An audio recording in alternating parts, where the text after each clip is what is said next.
To the assembled multitudes here, good evening, and all those out there online. The paradigm on Earth evolution that I'm going to challenge tonight is actually plate tectonics. And I'm able to do that, I think, quite convincingly through the work that I've done right down to the core of Earth, using my EagleEye. Now, the way Peter said it, it sounded like evil eye, so I was getting a bit worried. Ultra enhancement. A lot of this geology has been published on my website, Geotrix. So if you want to have a look at a lot of this stuff, then you can see it on Geotrix.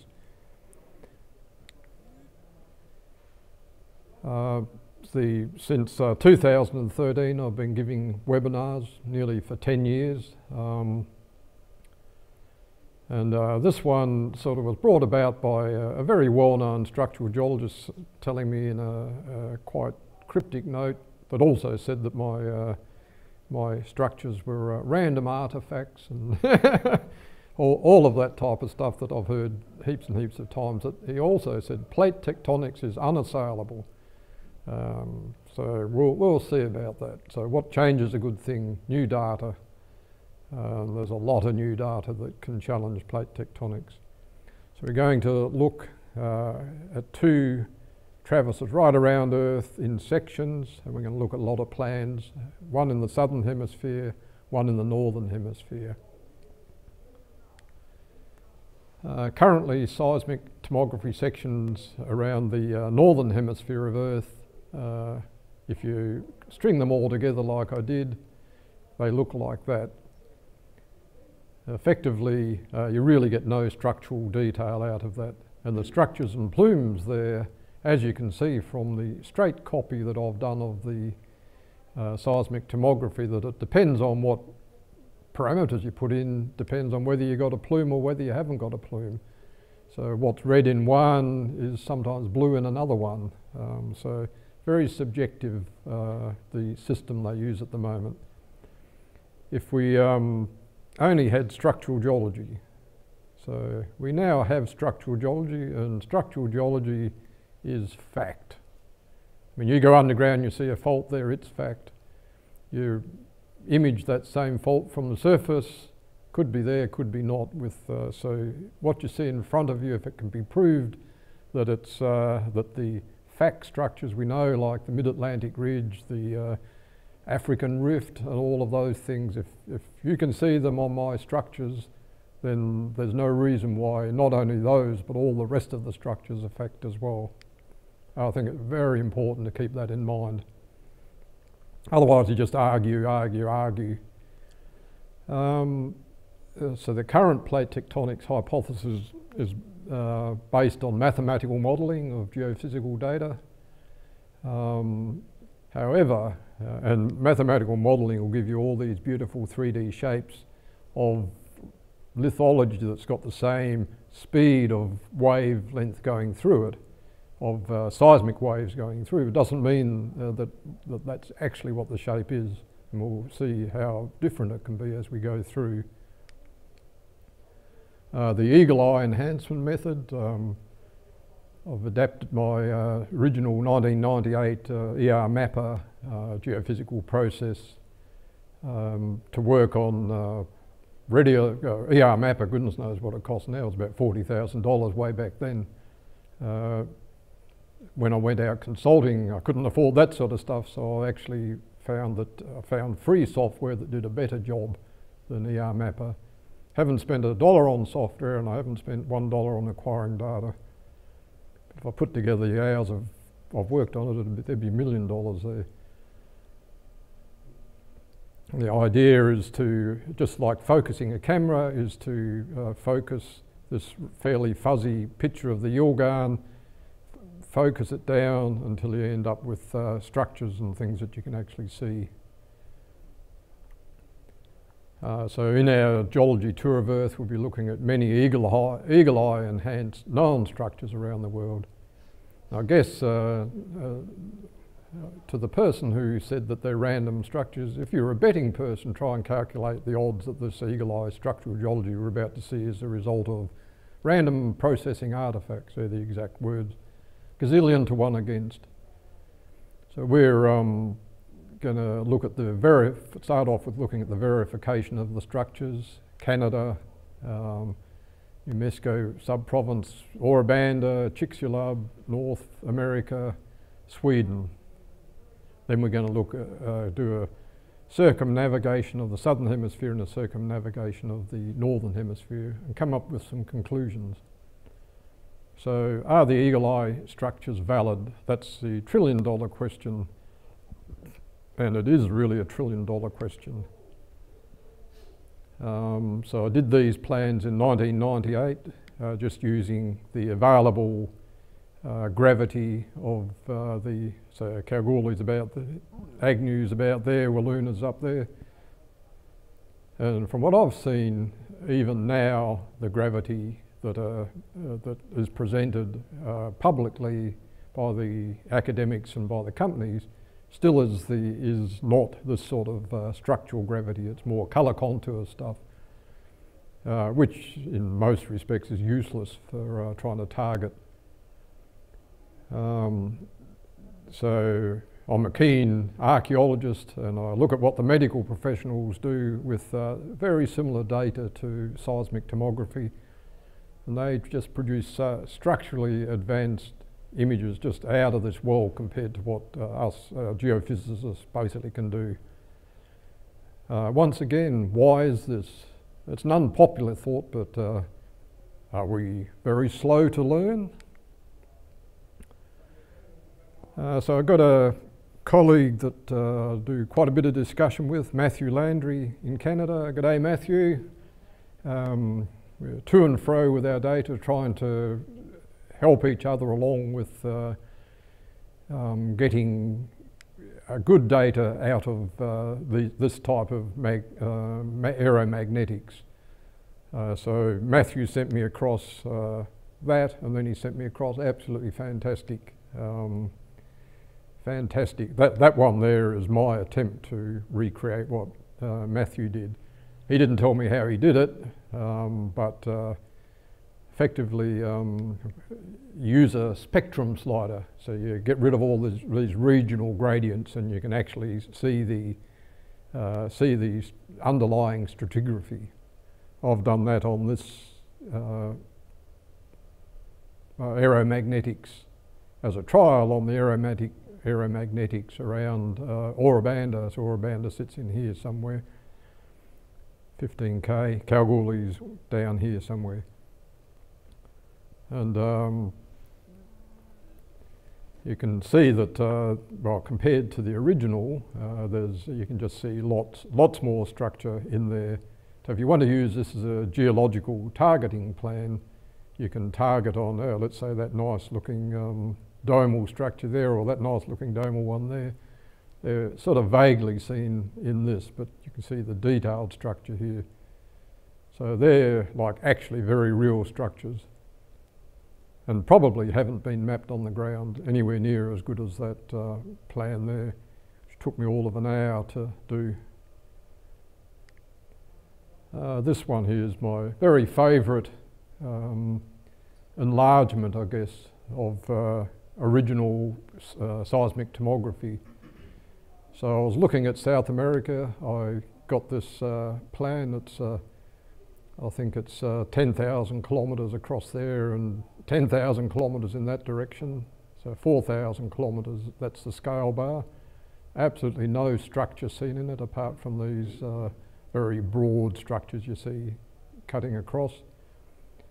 And when I enhanced the whole thing for looking at South America, I noticed this big ring structure up the top of it, up in here. So that's about where Chicxulub was. That is actually exactly where Chicxulub is. That's the centre of this big ring structure that sits right out there. 1,000k, 2,000k in diameter, the original diameter, just with that little 100k centre. So that answers the question of whether this actually, a lot of these big structures are Chicxulub that people have been hypothesising for years. That's the 3D gravity image of the centre of Chicxulub, 100k scale bar, going from 4,000 down to 100. That's my rendition of it, just enlarged from the centre of that, very similar to this. Then I enlarged it from that 150k scale bar down to 80. Ended up getting a lot more detail as I enlarge it.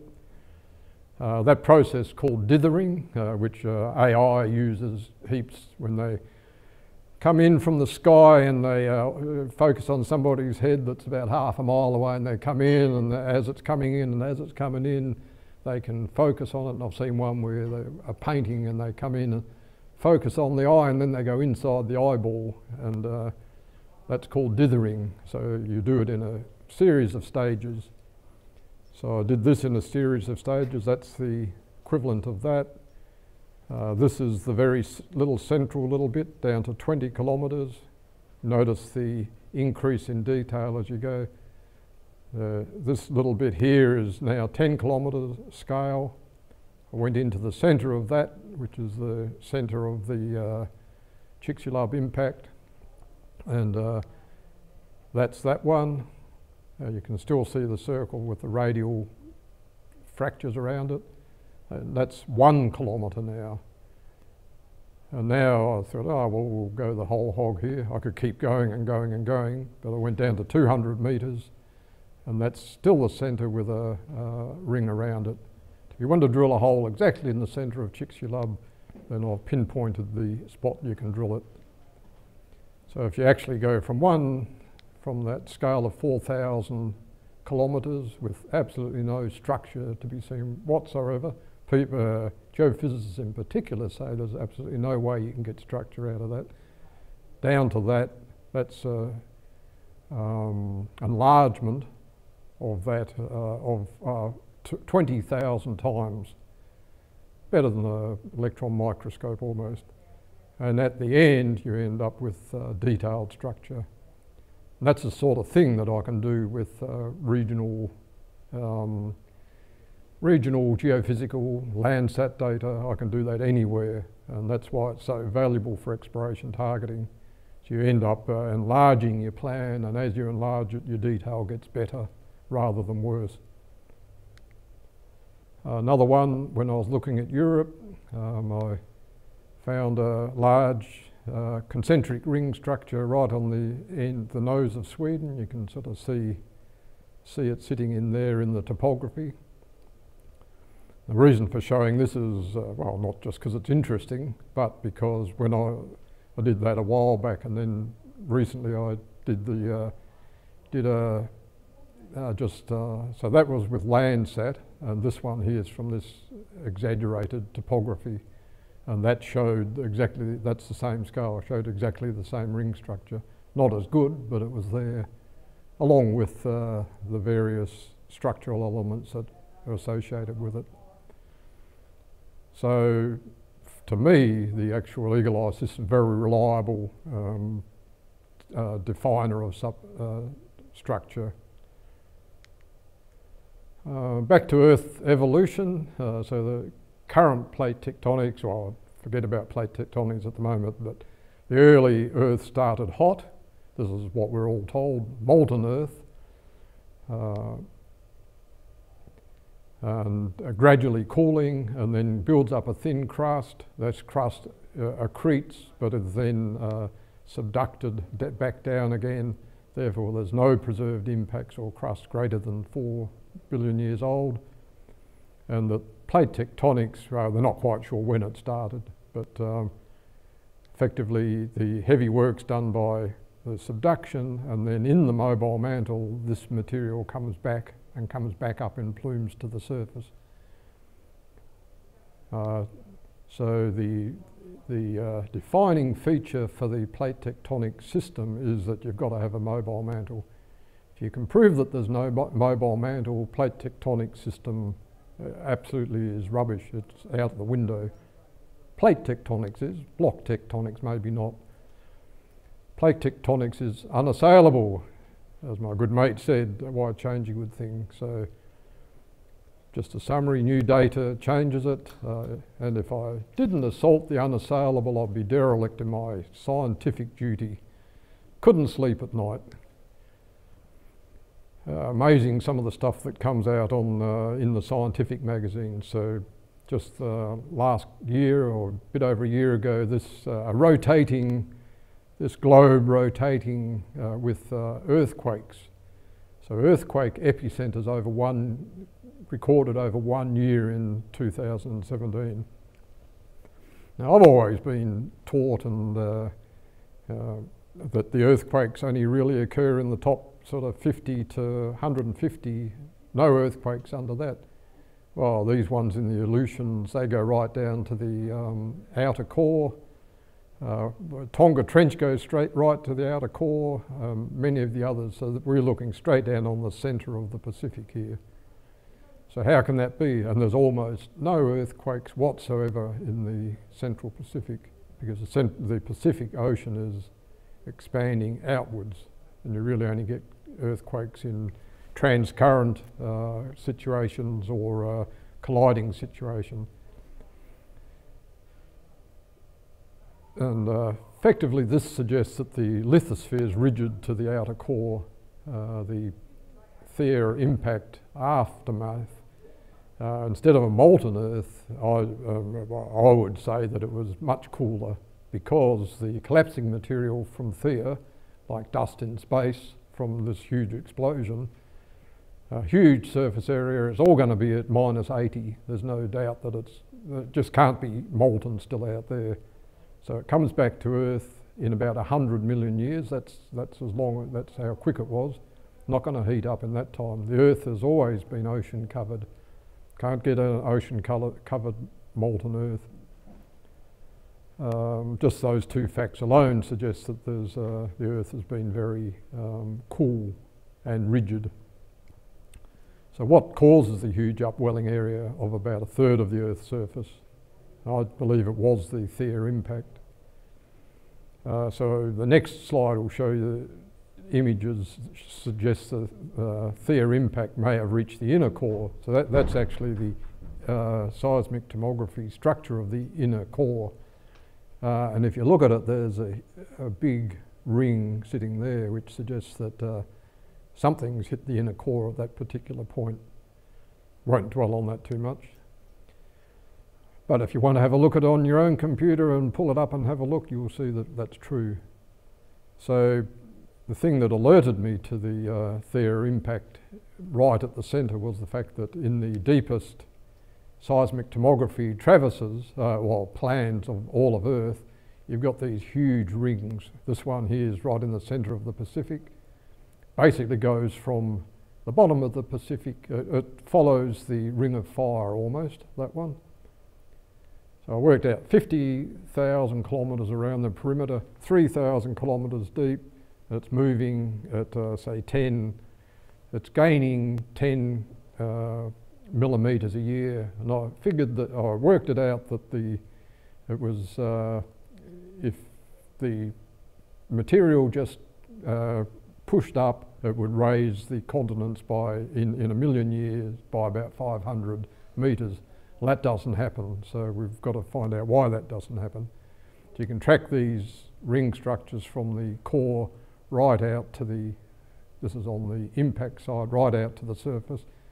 And interestingly, you can track them on the exact opposite side of the Earth, right from the core to the surface. So it's a bit like a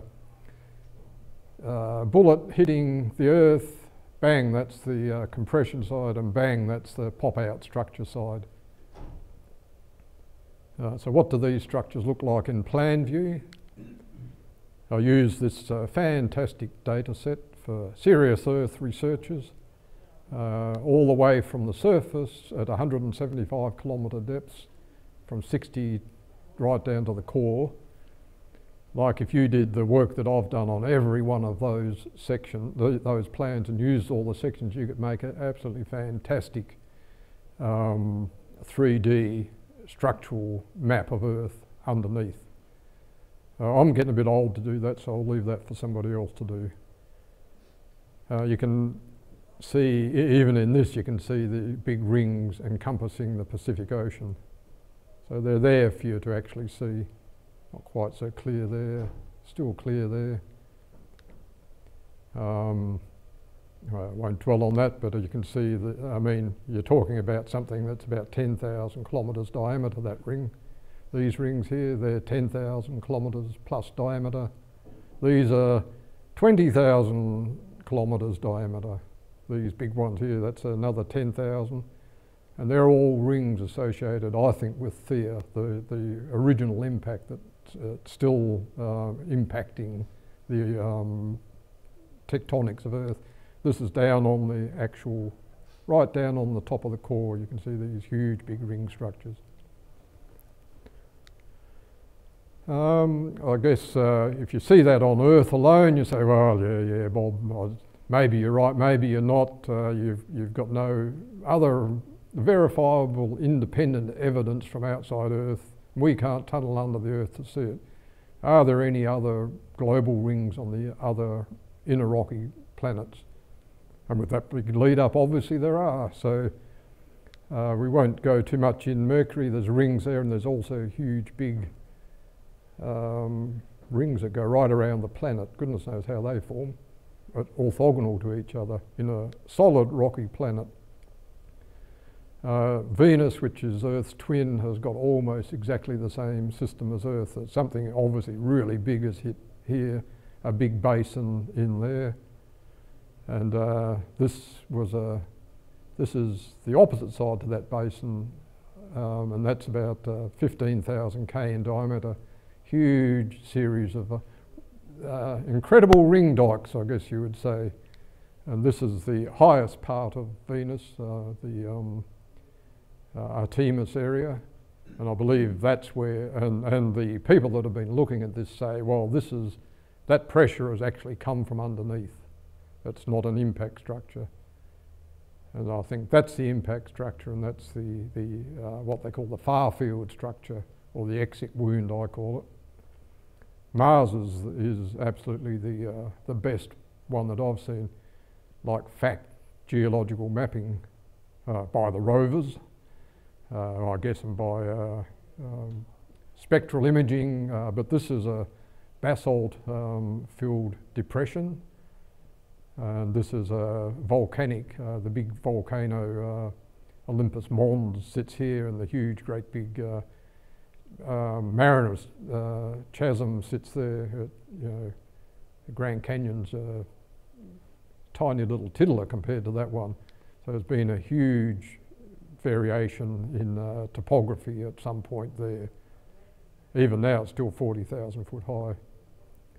And I think that would be the entrance wound, and that's the exit wound on Mars. Remember that this is part of, they're opposite each other. So Earth doesn't now look quite so silly as what you would have first thought. So this great big circle here would be the entrance wound. That's the exit wound. Like, you just can't deny that there's this great big circle around there. The light colour is actually hotter material. The hotter material is right around the Earth. Second stage of Earth evolution after the great big Theia impact spalled off the moon is what they call the late heavy bombardment. I can't see any reason why it has to be late, because things like the Theia planetoid, they're going to be there'll be more of them earlier on, and I can see in all the work I've done that the earliest impacts on Earth, which are buried, are by far the biggest. The ones that are on the moon, they get this late heavy bombardment from the date of the moon, which the oldest there is about the same as Earth, 4 billion years, and then it goes to 3.6-ish. But that's only because the rest of them are buried. All the way through this talk, you'll see these bowl-shaped structures in the cross sections. This is the North American continent. Alaska, Canada, Hudson Bay, back down Chesapeake, New York down there, down to Caribbean down there. So these concentric rings here and that concentric ring there and this bigger one here.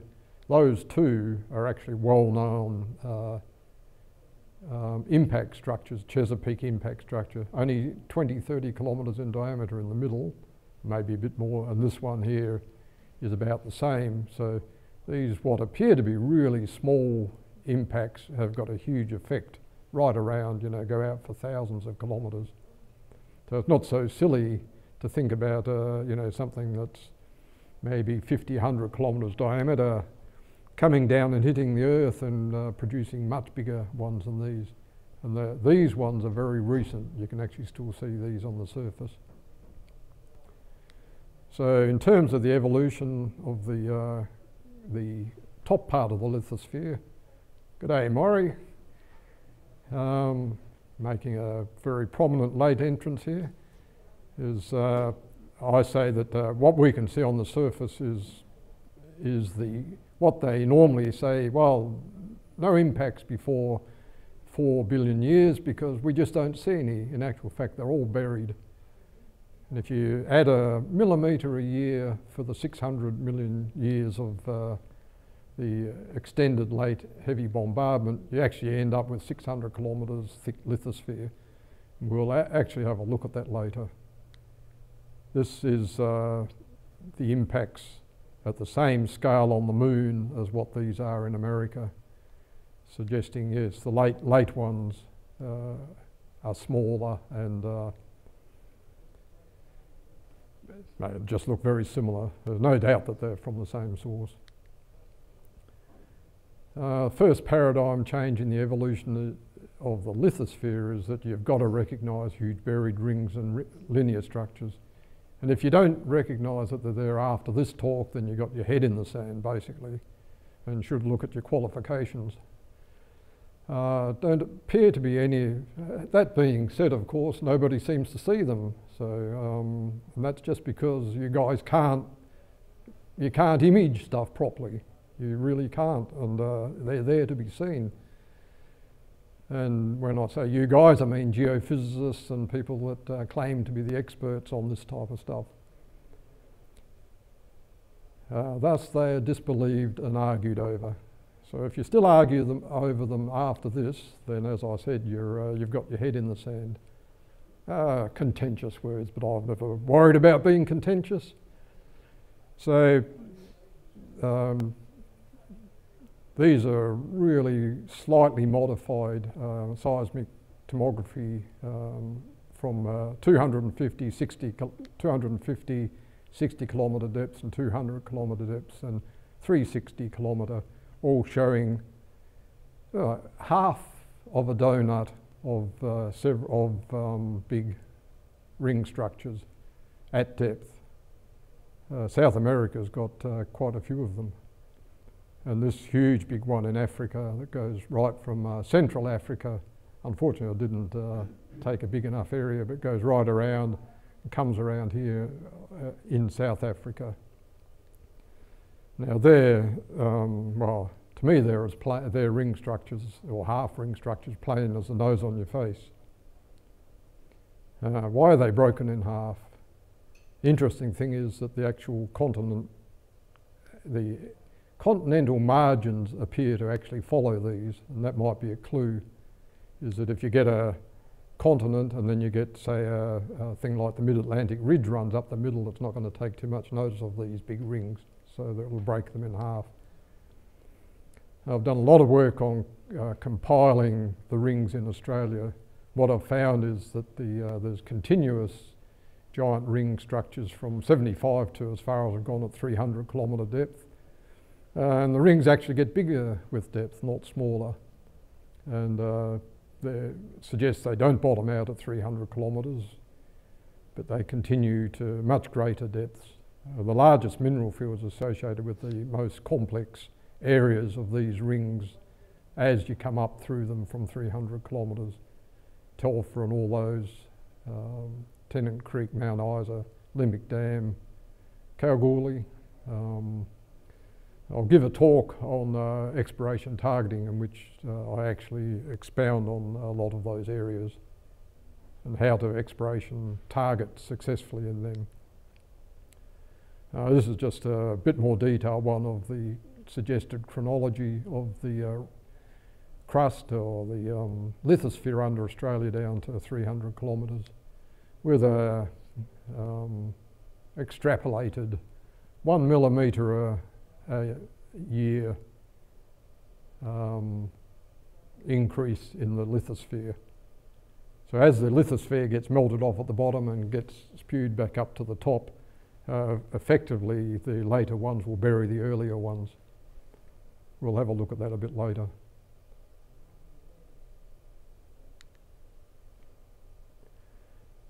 Third stage of Earth evolution is the tectonism or plate tectonics, what I call block tectonics. Effectively, the thing that I think has been continuous right through the Earth is where the impact structure was and the upwelling in the Pacific. So all of this, if Earth was had a perfectly balanced axis, no tilt to the sun and didn't have a moon, you wouldn't get much tectonics, just like Mercury hasn't. So the bigger the tilt and the bigger the moon, the more that the Earth and the sun tides affect the actual Earth. So we're very, Earth's actually really should be quite unstable. This just basically shows the mid-Atlantic ridge as just expanding. It shows all the subduction zones around here and the collision zones up here, and the fact that that material's got to go somewhere that's going down here, and that it can only go up underneath these as well as come back up under the centre. So timing of global tectonics, gold can't have formed on the surface of Earth, only formed in neutron star collisions. So the first orogenic gold, I say, would have been probably, and that's an absolute worldwide orogenic gold. Canada, anywhere you look, the oldest really strong gold mineralisation is 2.9 to sort of 2.6 gigaatoms. That just can't happen through random continents accreting and just isolated orogenic gold. So something I think that's confused people for a long, long time. Hope to answer that this time. They're the block movements.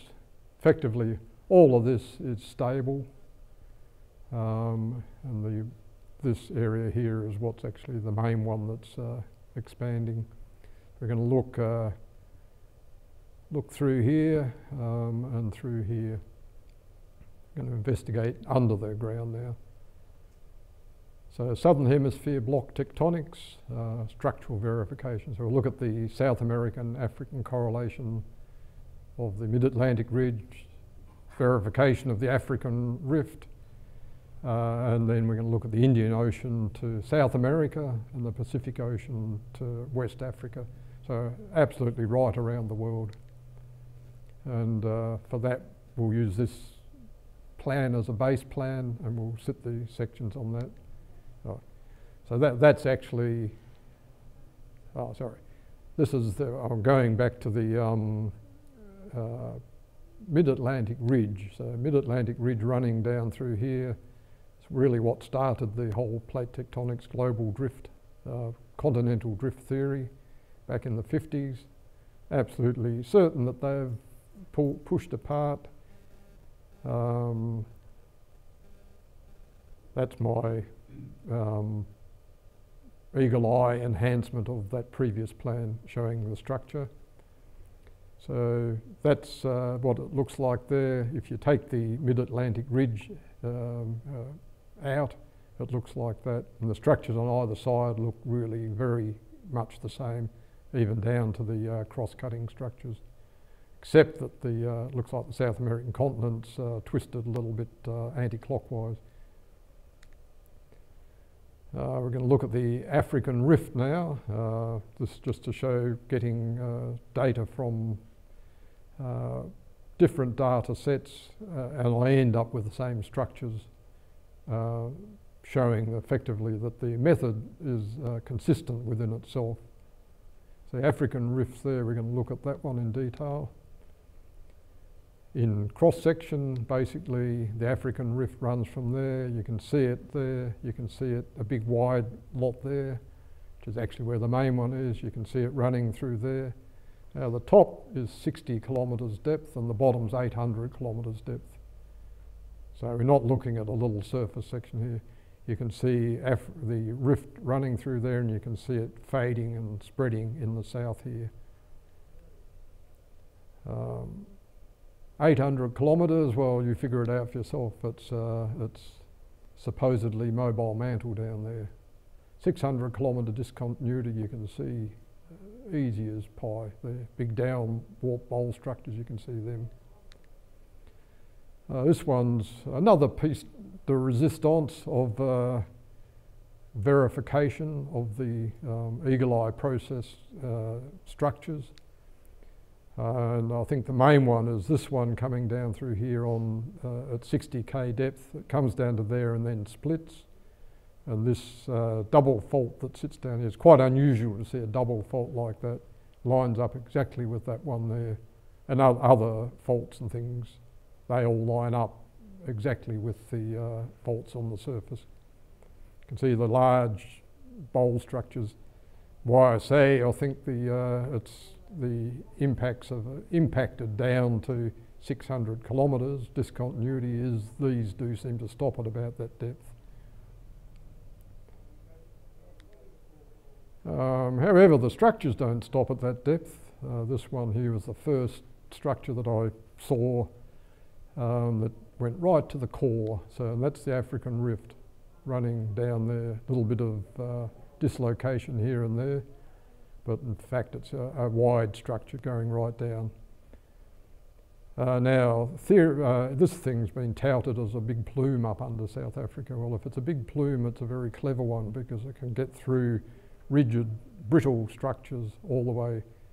This is why I say I think the continents are a pop-up structure, because the material that comes down into the liquid core has actually got to escape somewhere. You're pressurising the liquid core and you're stretching the crust over the top.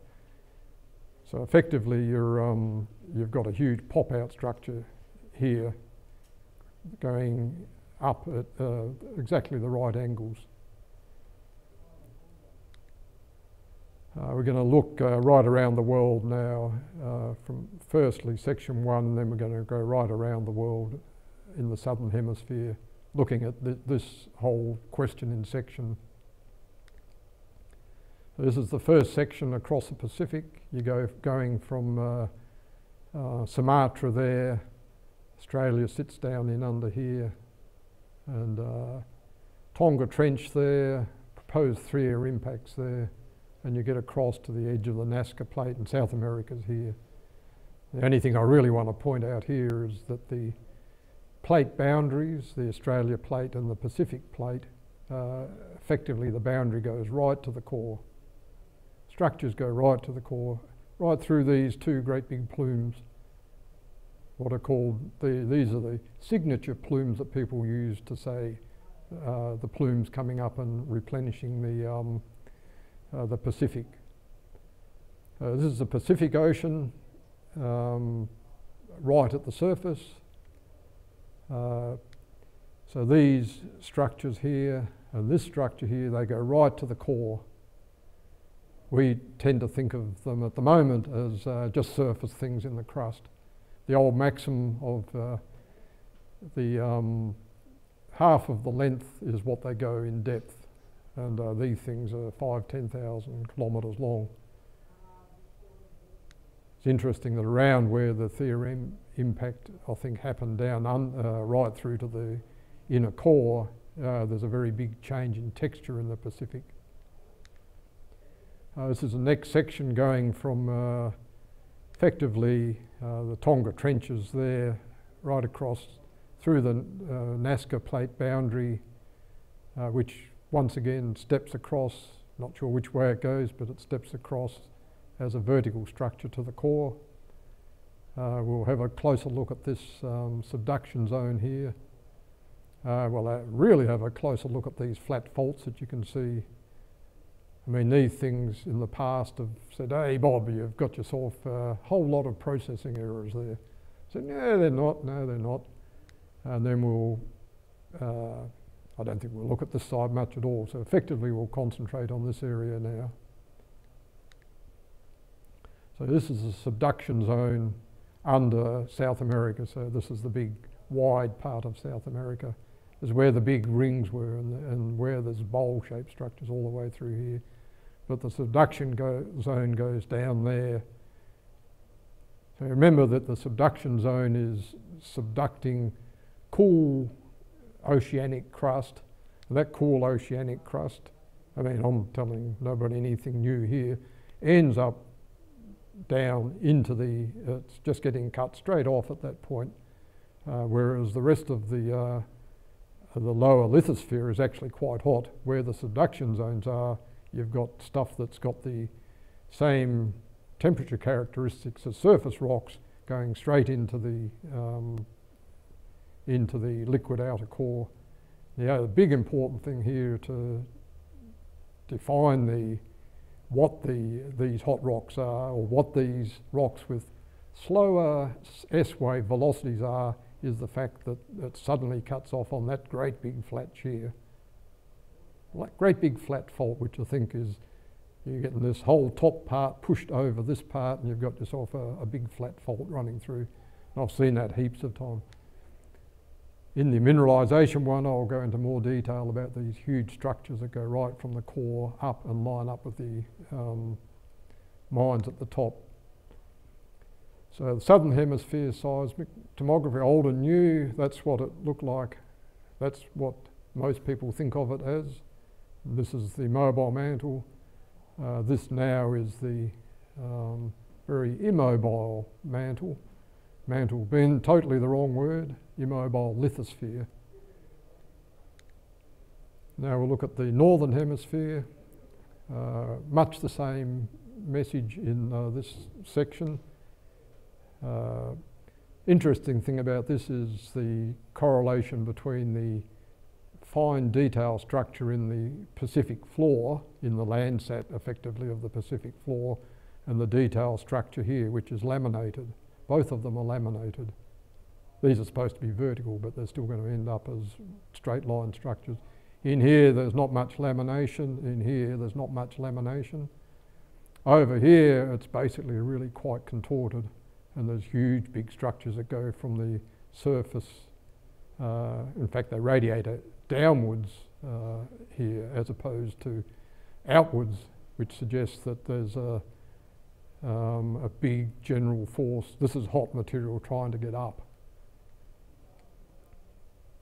Right where the huge big initial impact. I don't know what that is, but be interesting to find out.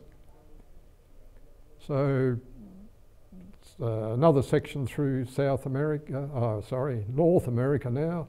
Looks very similar to the seismic tomography of South America. And pushing down into the core, blue rock into the core. This is the Mid-Atlantic Ridge, answered the question of how deep it is. Gets down to about 1,500 kilometres and then hits a flat area, but then effectively these big structures are still going right through from the core, right through to the surface. There's not much evidence of them either side. And that suggests that the Mid-Atlantic Ridge is not something that's splayed right out like this around. It's actually constrained vertically, which also suggests there's very little translational movement between the inner core and the surface. We go now across to Russia. We go right across from Italy right across to Japan. So we've got the collision zone here, which is different from a subduction zone. It's just a mashing together of the two continents. Doesn't get down to the core. but the Pacific subduction absolutely reaches the core right through here. So you've actually got a huge amount of material. Roughly every year, about all of the Earth's area, about 70 centimetres off the top of the 70 millimetres off the top of the Earth goes into here. And as I said, that absolutely totally overpressurizes the liquid outer core, and that's got to escape. And I think this is right in the centre. I think that's a huge big graben, and I think the escape at the moment is going up through here, and that this is and that the whole thing is starting to split apart in the middle. This structure here is actually the extension north of the African rift. You can follow that right through.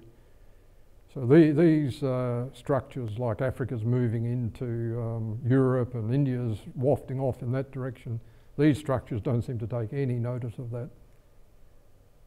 So you wonder how long those things have been going. That's the same thing showing the surface at 225, that the more tectonic zones are still in the same spot at that depth.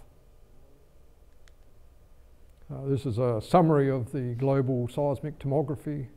Don't try and analyse that too quick, but effectively that's summarising the lot. But nowhere, absolutely nowhere, perhaps with the exception of that little bit of the Pacific, is there anything that I would even remotely call a mobile mantle. You can take me to task on that, but you've got to prove that I'm wrong before you do, and I won't accept things like, well, Bob, you don't know what you're talking about, because you've got to prove that you do know what you're talking about. Because I've done the work and seen all this stuff, and you've got to prove that this stuff is garbage before you can actually say that block tectonics, which is the gradual moving of these big blocks as opposed to just a surface moving of the plates, is actually a fact. There is no surface moving of plates. There is no mobile mantle. There are no plumes. No plumes, sorry. This summarises the tectonics of Earth, as I've said. Huge input of lithospheric and crustal material, cold stuff, coming down into the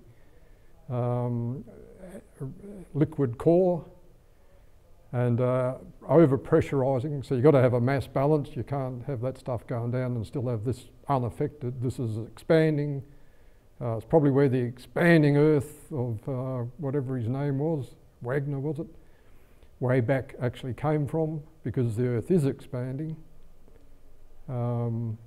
This just shows right around the Earth that there are huge structures going right through the mobile mantle.